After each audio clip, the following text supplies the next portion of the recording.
Are we recording? We are recording. Check 1 2. Sound clear, weirdly clear. It does sound clear. So what I wanted to just with you, since we've been separated, had no contact of any way, sort, even a random text message in the last few weeks. That's true. Like, what's been going around here? What's on your mind? Like, what happened while I was gone? I mean, I haven't even been in Baltimore. I've been in Massachusetts and Miami. My brother got married. So do you feel for him? Are you happy? I mean, because you just stated that like real matter-factually, not well, you know, I mean, I suppose I'm always kind of wary of my privacy, so I don't talk about my personal life or my family or things like that too much in sort of public pronouncements. But I feel like saying my brother got married in Miami is vague enough where it's not like I'm giving away a lot of family details. No, but we're all very happy for him. You know, he just moved down there this last September to be closer to his now wife, and so, you know, we're all very happy for him. It's like sort of the first time he's gotten far away from home. So there's probably, you know, him being the youngest member of the family, there's a bit of a protectionist instinct from all of us. But no, we're all very happy for him. Does everybody think that she's essentially not good enough for him? Is that what it is? No, I don't think it. I think it has more to do with him just being sort of like the youngest, and you know, he was always he lived in Chicopee, Massachusetts, which is about 30 minutes away from Amherst, Massachusetts, where we grew up. So he's always, you know, there near the folks. He worked at the university, you know, and I think when you're dealing with sort of the baby in the house, and it's a little silly now to think of him in those terms because like we're only a year apart. And when you're in your like mid-30s, a year apart is 0, right? Like when you're 10 and your younger brother's 9 and you're like head and shoulders taller than him, you know, because of, you know, how, you know, those age differences are large at that point in life. But now it seems silly to think of him as like your kid brother. It's like you're basically the same age. So, but, you know, I think it probably has more to do with that dynamic. So she's going to be fine and everything's going to work out smoothly. I mean, how old did you say he was? He's 33. Yeah, that should be good enough. Like yeah. I feel like the biggest struggle is like us, that we aren't the same thing. So we constantly give expectations of the future or even the past based upon the view of us now. Sure, yeah. And that person's rather irrelevant. No, I mean, that's I had a first marriage, right? At 22, I got, you know, married like 2 days after my 22nd birthday. That didn't work out. And a lot of it had to do with this. At 22, I had no idea who I was, you know, and by the time me and my ex split up, I was a completely different human being than I was when we'd met, let alone when we got married. And yeah, you know, you know, you can't predict these things into the future. You know, so I think what's important in a relationship is to make sure you're making decisions about that relationship based on variables or factors that have to do with relationships, right? You could get along with somebody really well, but that doesn't mean you work well together. And at some point, a marriage or a long-term relationship is about building a life together. It's much more of a sort of working partnership in that way. And, you know, I think sometimes people want to make decisions about that based on sort of romantic notions or just things that like, oh, you know, they're ambitious. Well, that's great, but that has nothing to do with how they'll be as a partner for you in terms of what your mutual goals are, whatever else, or they're successful, or, you know, any of these factors that we might look for in a person that don't actually have anything to do with what a successful relationship looks like. You know, so if you're making decisions based on the right things, the rest will fall as it does. People change over time. You can't, you know, I don't think that can be, you can't guard against that. So you're making me think of it being like relationships are another one of those failed advice that things that are the younger generation dismisses the older generation because they feel like there's this new era where all of our advice is bullshit and it's old wives' tales and things that doesn't work. Like relationships are that. It seems to be, at least, that it's about who you can build something with, not whether you're necessarily physically perfectly attracted or I mean, all kinds of things. It, like, you know, if you're married to someone for 40 years, there's going to come a point in those 40 years where neither of you are any longer physically attractive, right? So that's a bad reason to get into a relationship. I mean, that might be an okay reason to start dating someone. But once you're like talking about something more serious, if attraction is like high on the list of reasons, that's a bad list of reasons. And like what older people like, that have been in marriages for a long time, they always give you some platitude of the advice, and I always feel like, platitude means you settled and are avoiding an actual answer, which is, I don't like this old hag around me anymore, this lazy turd of a man that I'm stuck with because society has made me say that I have to stick with this person for forever.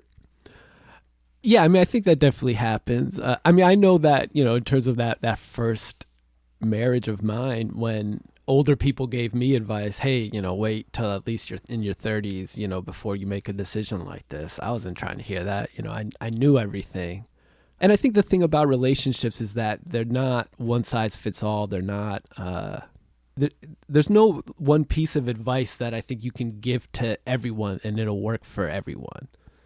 And so at some point, you just kind of, you make the life that makes sense for the two of you in terms of who the two of you are, what the two of you are working towards, both individually and as a unit, and the rest is all sort of fly by the seat of your pants and figure it out as it comes. Yeah, chaos theory. We have too many variables, so we may as well just wing it. Yeah, I mean, because, think of all the things that could happen over the course of a lifetime. I mean, are you really going to plan for each one?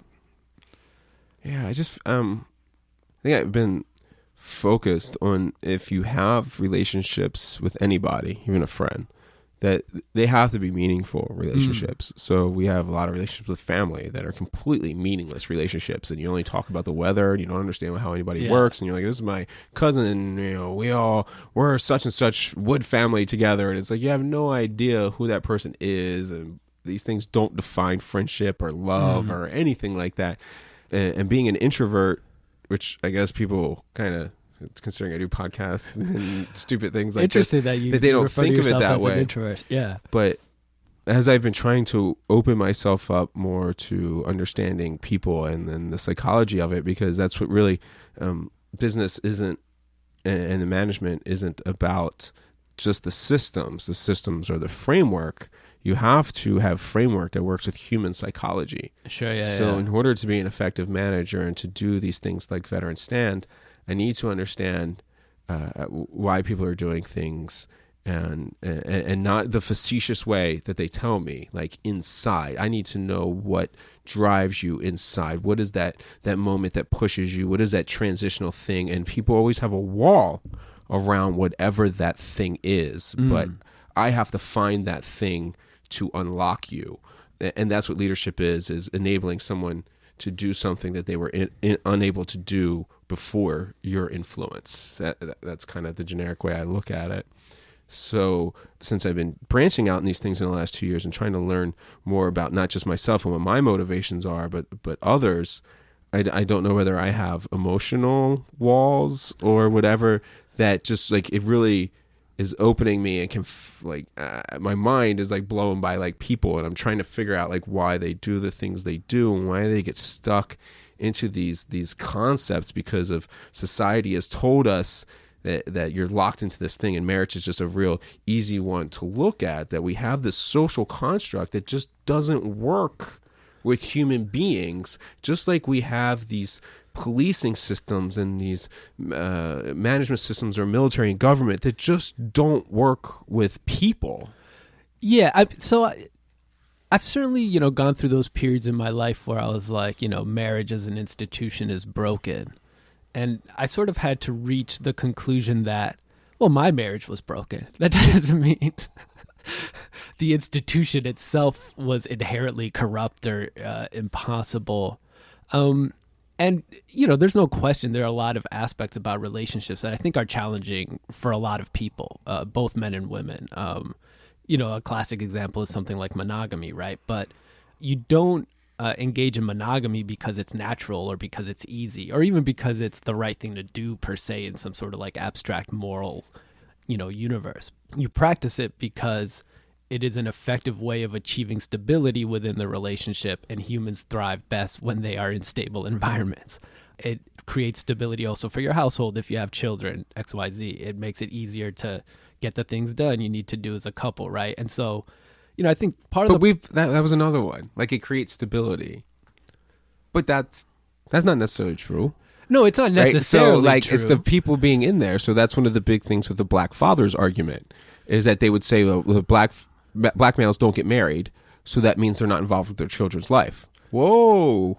Marriage and being involved in your children's life are not correlates. No, I mean, right? And that's definitely true. And I think even the perspective, right? I mean, when we're talking about that problem, quote unquote, black fatherhood, we have to contextualize it, right? This is not a problem in like the suburbs among like the VPs for, some random corporation. This is a problem in poor communities, and it's true in white communities, right? That you have less male involvement in the families and in children's lives in poor spaces than you necessarily do in better off spaces.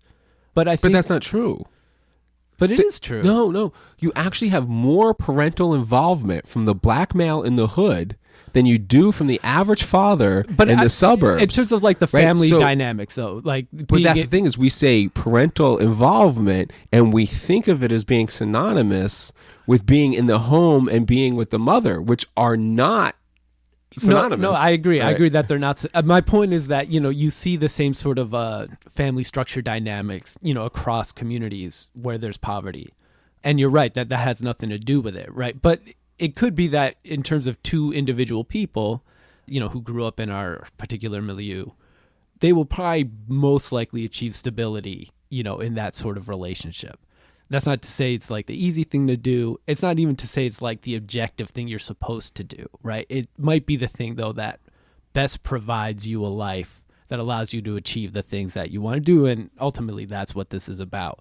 And so, that's why I think it's so important to think about relationships based on factors that actually impact the relationship. Right? There might be two people who are perfectly happy with a sort of polyamorous situation or whatever it is, and that works for them, and that's fine as long as the criteria they're basing their decisions are ones that they can sort of mutually agree upon, and so that it doesn't necessarily impact other aspects of what they're doing.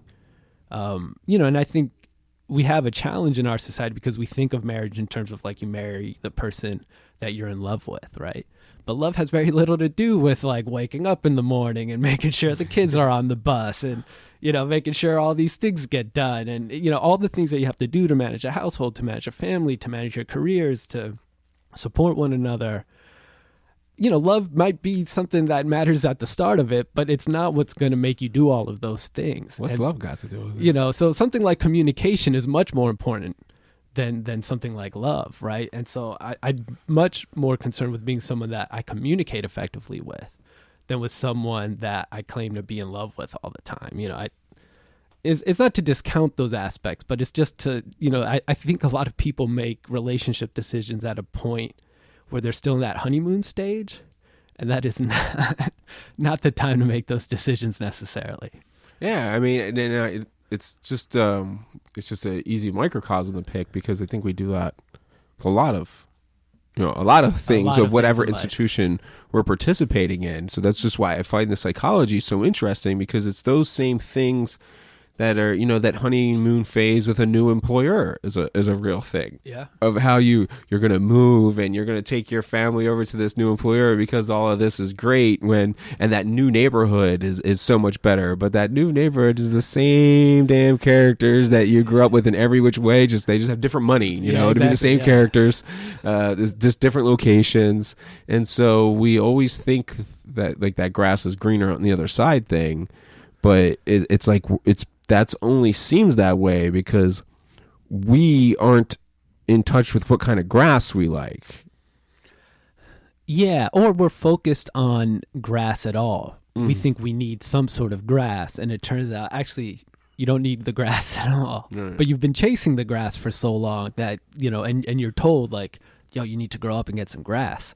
And so, so you're kind of trapped in this narrative. You're trapped in a vocabulary. You're trapped in the way we tend to think or talk about these things. And and you might come to a point where you realize, why am I trying to get this grass right now? Right? Does this actually matter to me?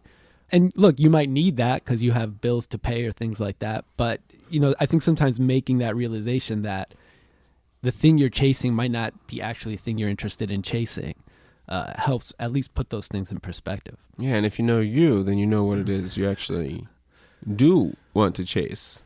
Yeah, but this, I suppose this gets back to like the spiritual, question of, is there a sort of stable self that we can say, like, I know what I want and who I am, right? I think we're generally limited by the fact that a lot of who we are is a function of our experiences, and tomorrow we will have had different experiences than we have today. And so I don't know that there's a sort of core stable self that we can necessarily say that if we can figure this out, if we know this, we can sort of predict, other choices or answers or considerations. Yeah. So the paradigm that I've really changed individually about myself is to not view us as the state of an object, to view us as water, not whether we're gas, steam, or ice at the time. So what I mean by that is to be committed to the process, right? So I'm not committed or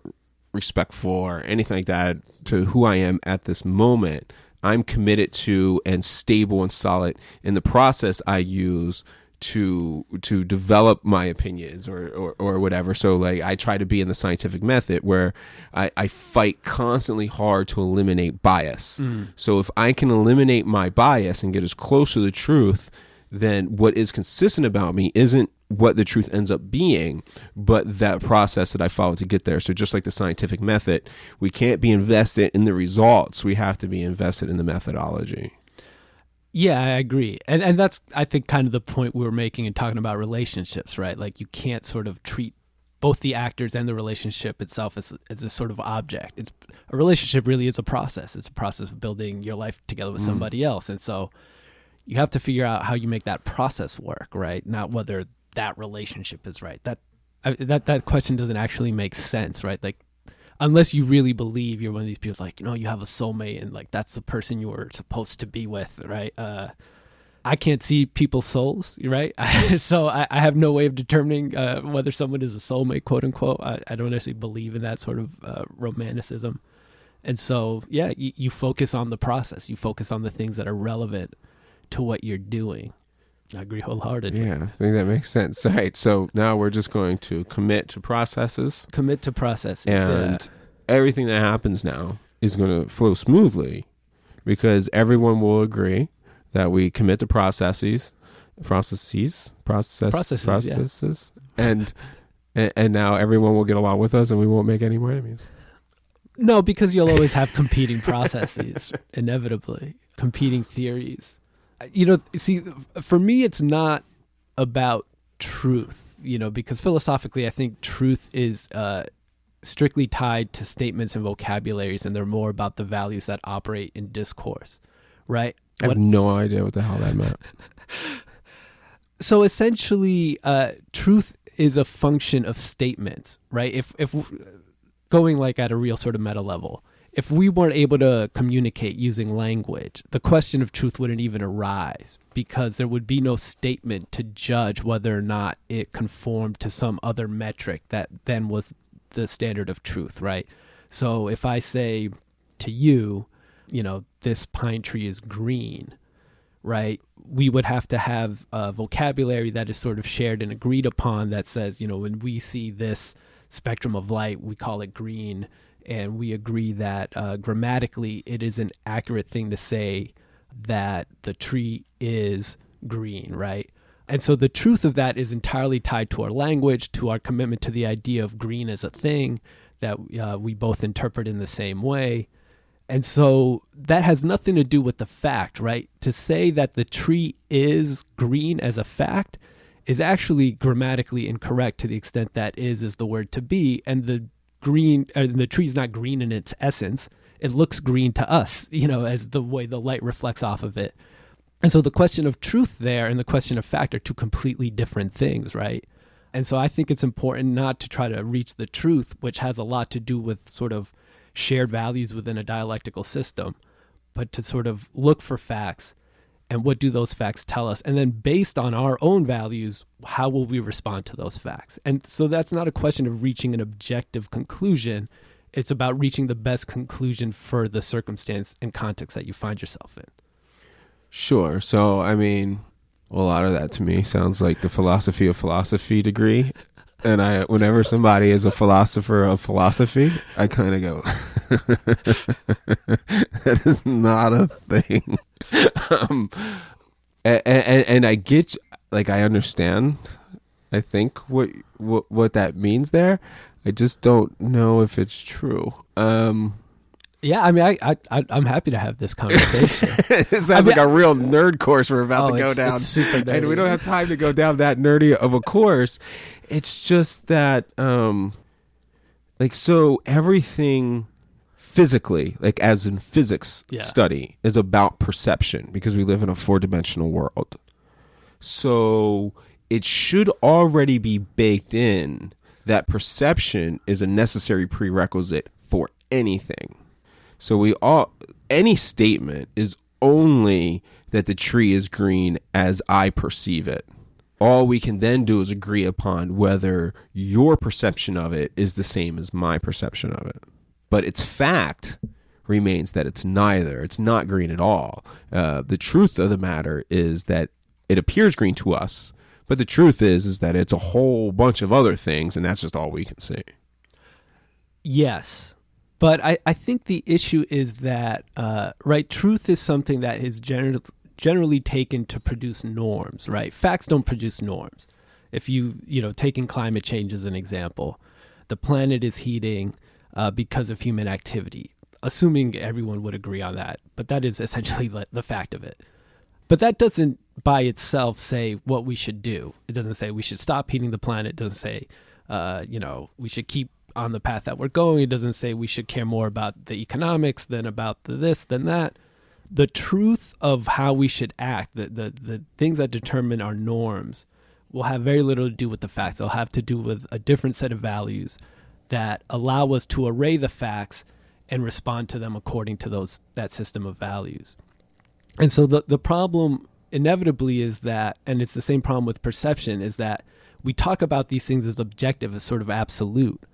But because we encounter our entire reality through things like our perception, our senses, and our language, we're mediating everything for our own purpose as a human animal. So the idea that just in our own sort of limited location, we can speak of the objective nature of things is a flawed idea. We can only speak about how we perceive them as this animal in this, world that we find ourselves in.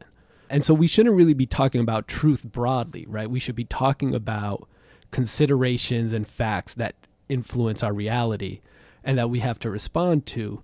But the idea that we've reached something that's sort of beyond us, I think is an inherently flawed idea. And so I think the discourse of truth is too inherently tied to an anthropocentric value system where human beings are sort of the center of universe where the whole sort of tragedy of truth plays out in the first place.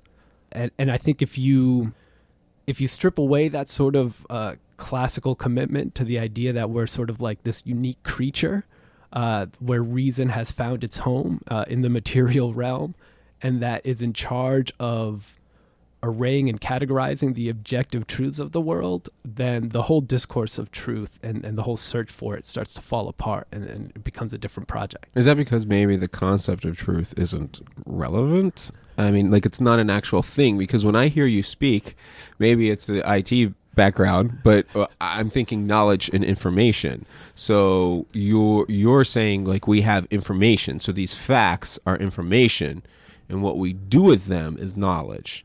And we can have all the information in the world. It doesn't mean we're knowledgeable. And we can't be knowledgeable without the appropriate information. Yeah, so I wouldn't say truth isn't a thing. It's kind of like talking about race, right? Race isn't a thing in the sense of you can pinpoint it genetically or biologically. But we're a social animal. And so if you say that race is a social construction and humans only live in social settings, right, in societies, then it's real because it's real within the context of our society. Yeah, we make it real. And so truth, I think, functions in the same way to the extent that we're operating in a sort of shared value system. And I think in a context like the United States, philosophically at least, we're like broadly operating in a sort of Enlightenment worldview, which is what allows both liberals and conservatives to talk about equality and fairness without necessarily meaning the same things, but knowing those terms have cachet either way in the discourse and that they're important. That's why you say those words in the first place. And so, within a social system with certain broadly agreed upon values, truth becomes a function of what can be said accurately within the context of those systems as shaped by those values. But the factual issue is separate from that. And I think we have to be careful not to conflate fact and truth in that way. I don't know. There's some kind of analogy that I see there where I think I'm starting to get what you say, where I'm thinking like, it's true that the sun rises in the east, but that's not like a relevant thing. Yeah. So it doesn't mean. I mean, it's like if I went to Mars and somebody asked me directions and I was like, oh, east. And they're like, what the fuck is east? Or right? I get on people for saying up all the time. And it's like, there's no actual up. Yeah. Like, I don't know why we have a hard time conceptualizing that you can't, like, even we think north is up there, and it's like that's even more ridiculous. Like, if you like, I don't understand how to get people to wrap their head around the idea that there is no such thing as up. That what we think of as up at best is farther away from the center of the earth. Yeah, and so I think this is kind of it's really relevant to our politics right now, especially this whole issue of like the coastal elites versus middle America, because I do think that part of what has occurred is that there are parts of the country that are simply just operating in different sort of truth regimes where like the things that you're supposed to say make sense are completely different in two settings. And so it's like trying to explain to someone what east is when they live in a place where there's no magnetic north, right? That would allow you to then situate south, east, west relative that direction that you can measure. And we're inevitably just sort of trapped in these, we think we're dialoguing, but we're really just trapped in sort of like competing monologues, and we're just kind of talking at each other because our fundamental value system isn't the same. So there's not a lot of sort of, it's hard to find a place where we coalesce as a result. Yeah, that makes sense. I think we can see that in the political climate, like you're saying, as a primary example. Like it's just, I'm having a hard time. I gotta go, but no, yeah. The one of the things I'm having a hard time problem right now is that progressives and the left as a whole are making me defend Trump, and it's like the idea that you guys are doing this, like they're like, he's an illegitimate president. I'm like, he's not an illegitimate president. I don't like, you can't, just because your guy didn't win is not against the law, right? Like, the electoral college has got to go, and I'm like, you can make the argument, sure, but right now you're making the argument based upon the election not going the way you wanted it to. If Hillary would have won by this same measurement, you would have been rejoicing. And the same people tried to get the superdelegates to turn on the election and do something different. And so they're saying, well, he's going to bomb this or he's going to do that, and then say that he never tells us the truth about anything. Well, then you can't say that we need to create an action. Yeah. If we can't if you can't trust that that's actually what's going to be the action. Exactly. And I think this is the basic problem of the Western narrative of rationality, which is that, the West since Plato has essentially presumed that human beings are rational and that reason functions as, what Rorty would describe as a mirror of nature. We discover truths by like observing the world. And so inevitably what that does is it creates a situation where whatever we conclude must be true because we're reasonable and we discovered this through observation of the world. So, it's this self-insulating system. And so we're inevitably always convinced of our own rightness so much, of our own conclusion. But it's a team thing. It's not even the conclusion. And that's the thing, because we mediate our world as human beings through language, and language only makes sense within a social context, right? Like I would never develop, if I was just like a lonely singular entity in the middle of nowhere, there's probably little hope that I would develop language for any reason, even if I had the intellectual capacity. Like, why? Right? When you see somebody talking to themselves, you're like, oh, you're fucking crazy.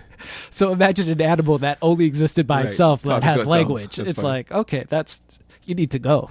Yeah, I mean, I don't know. That situation is just really grating on me, like big time. Like even the Russian thing. It was like, oh my God, we don't want to stop being friends with Putin. Why? Why would we not want to be friends with Russia? So here's the plan. Like, I understand, like, oh, he's going to just rape money out of the system with him and Putin just going to take money. Okay. Your alternative is you want to start a war with Russia? Like, what are you talking about? Like Iran, and it's like all these other countries, like, yeah, we want to be friends. So just because he's the one that's being friends, understand that if Hillary would have made this peace deal with Russia, we would have been praising her. But because he does it in a manner you don't like, doesn't mean you still don't want to not be enemies with Russia. I mean, if he puts $5 billion in his pocket and it prevents us from going to a war with Russia and Iran, okay. Yeah, I mean, I do think there are foreign policy issues raised, with respect to our relationship with Russia, especially because it's not clear to me that they're looking for us to be their friend. But of course not. But there's no question that Hillary to help them. No, absolutely, and there's no question that Hillary, as Secretary of State, famously attempted a reset. And probably most liberals at the time were like, finally, let's get over with this Cold War nonsense.